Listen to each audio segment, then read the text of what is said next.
на финала случая с Гергана Червенкова. Обявихте преди половин година, че бил разкрит, цитирам, основният организатор на българо-американска организирана престъпна група за пране на пари.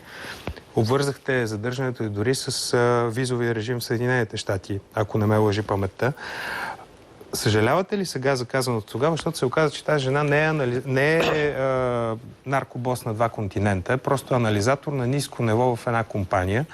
И бихте ли могли да се извините на това семейство с две деца? Аз мога да кажа, че това е разследване на ДЕАТ. В отчасти на това разследване е подпомагано с информационен поток от България, но тук искам да се извиня, ако по някакъв начин действително се е възприело, че едва ли не моето изказване е допринесло за тази реализация, но смятам, че съдът е този, който ще прецени дали доказателствата са достатъчни и дали евентуално да се пристъпи към подобно екстрем. Виждате какъв обществен интерес предизвиква тази тема. Виждате, че и собственика на въпросната компания твърди, че жената служител на ниско ниво без достъп до банкови сметки и до сайтове.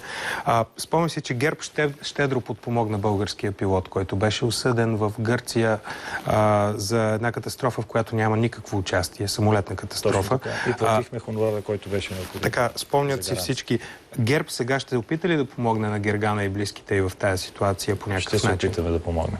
С колкото е възможно, разбира се. Добре, благодаря ви, господин Цветанов, за това интервю. Останете вие с Здравей България.